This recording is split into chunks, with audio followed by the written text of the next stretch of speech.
Hey everyone, just a quick ask before we get into the newscast. If you really like Wake Up, I would love it if you gave us 5 stars on Spotify or Apple Podcasts and drop a quick comment there to let people know about this newscast. It would really help people discover us.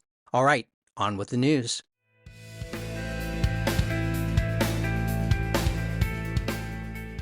Wake up, Jacksonville. You made it through the week. I'm Matt Peiken, and this is your Friday newscast for January 9th.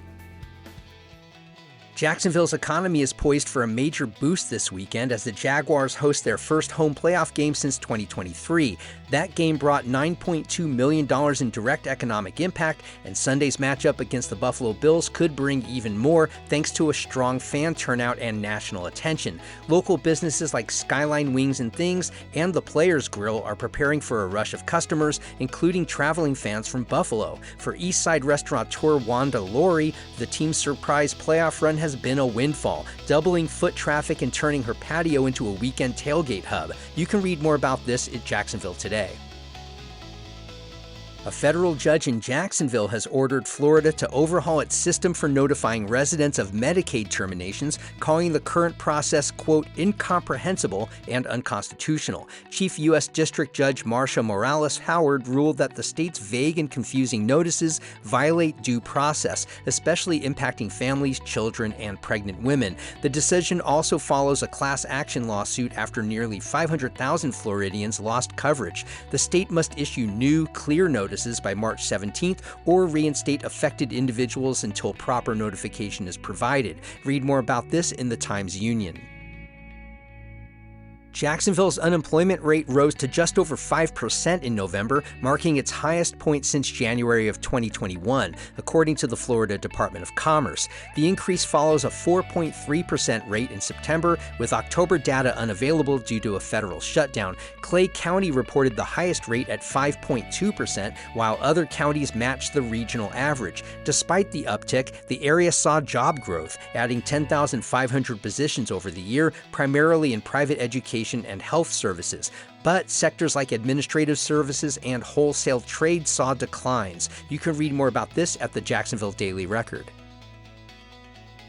Jacksonville and surrounding areas are poised for a hospitality surge in 2026, with new restaurants, entertainment venues, and boutique hotels on the way. Highlights include the $3.3 million Block Jacks in Deerwood, an open-air concert and dining space, the upscale Breezy Jazz House relocating to downtown's Elbow District, and the Dune House Hotel and Spa, revamping Atlantic Beach's former One Ocean Resort. This wave of development reflects growing investor confidence in the region's food, nightlife, and tourism markets. Read more about this in the Business Journal. And in this guest op-ed, Raheem Williams, an economist who has worked for academic research centers and think tanks, argues that Jacksonville's push to relocate the Duval County Jail could be derailed if the city pre-bans potential sites based on race.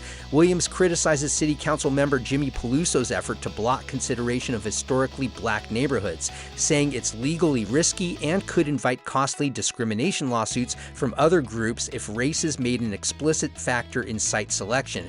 Instead, Williams urges a, quote, objective process centered on cost, accessibility, and security, plus broad community input, warning that a racial, quote, poison pill could leave the jail exactly where it is now. Read his column in the Times-Union.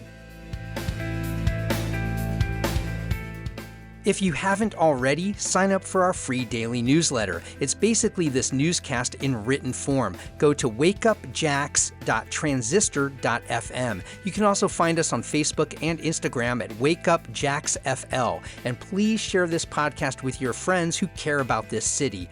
I'm Matt Peiken. Thanks so much for starting your weekdays with Wake Up Jacksonville.